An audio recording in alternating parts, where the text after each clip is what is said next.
Mike with Trike with Mike, Texas. I'm a veteran of the U.S. Navy submarine service. Was on board a nuclear-powered submarine during the Cold War, and this is a sea story. While I'm not riding my Trike today, I am at sea. We are rapidly approaching the Azores, which are some islands that belong to Portugal. Of course, we're going to go right by them. We're going to Spain, but we're out here in the Atlantic. Say hello, Atlantic. I was a West Coast sailor. A buddy of mine, he was over here on the East Coast and the West Coast. He says it's a lot rougher up north, but we've had splendid weather. Probably just jinxed myself. We're about halfway on our voyage to Spain. But again, the Azores, we're supposed to pass tonight. That's where we're at. So let's talk.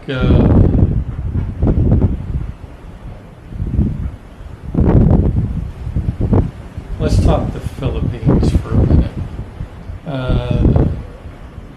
There's some things about the Philippines. If you were ever there, you know about the Philippines. The first interesting fact is that when we were there, there was an exchange rate of 28 pesos to $1. That's their currency was pesos. So for $1 you got 28 pesos. But if you were to go into town and give a bar girl, these girls that like to hang on you, if you buy them drinks, kind of thing. If you gave her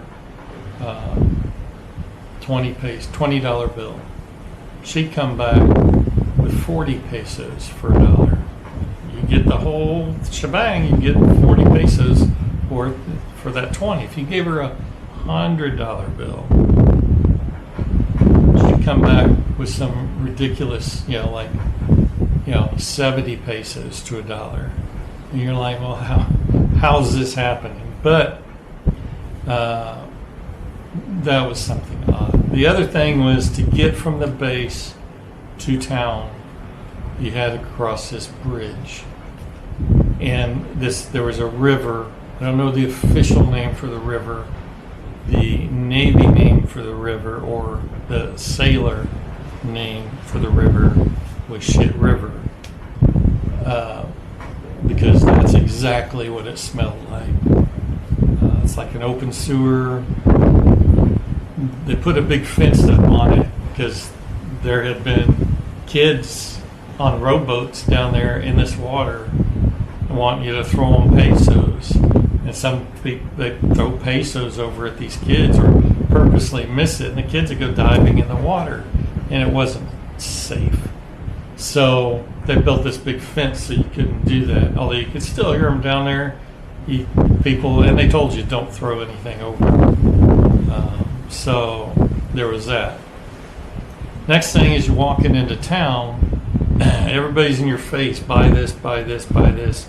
And they're getting right in front of you to stop you, because if they stop you, then they can all coagulate on you.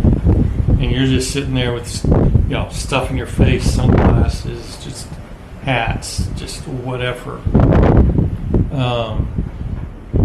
It's just really nerve-wracking. But the way to get around that was to walk briskly, look like you're pissed off, and like you know where you're going, even though a lot of times you don't. And that's what I adopted. I had these cowboy boots at the time, and I put those on, and me clumping down the street, at a brisk pace, and they still get in front of you, but they see you weren't going to stop, and they move right out of the way. And that's how you avoided that.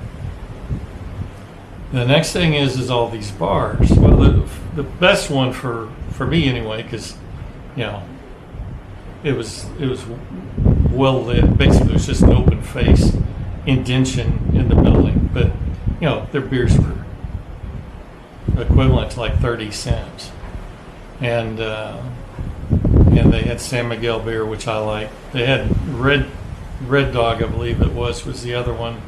A couple of the guys latched onto that beer. It was pretty rough, but it was half the price. It was like 15 cents. But that was kind of the best place. But another bar down a little farther, they had live bands in there that sounded remarkably American. They were playing all American music. And the one thing I went in with a guy who'd been there before, because the first time I was there, I didn't know anything. His name was Doug. I went in there with Doug, and we go sitting down. Of course, everybody starts coming up, oh, you buy me a drink? No, I just want a drink for me. But we're sitting there talking, and this older lady, comes over. And now Doug hasn't been to the Philippines in like 4 or 5 years. And this older lady comes over and hollers at him and says, Doug, you came back. And he looks at her and goes, you're your mama's son, He goes, oh, Doug, you came back. I'm glad to see you. And I'm like, oh, holy cow. This lady remembers one guy from 5 or 6 years ago out of how many thousands of sailors every year that go into this place. I didn't tell her my name, so she could have never done that to me, but it was just really, really crazy that somebody could remember somebody that long ago out of the number of people they interact with daily. Pretty impressive, actually. The next two things, they got jeepneys. These jeepneys are elongated jeeps, and they got little seats in the back. So you climb up the back little steps, and you sit on either side of the wheel wells, and like a little taxi. And they're owned by individual families, and they all decorate them with, the more elaborate the jeepney, the better it is, supposedly. Not a single one of these things has tires with tread on them. They're all bald. But that was a good way to get around. Or the Trikes. Now the Trikes was a little motorcycle with a little sidecar. You could wedge 2 people in the sidecar, sort of. One sit back, one sit up, but you could do it, and then that was a good way to get around in the Philippines.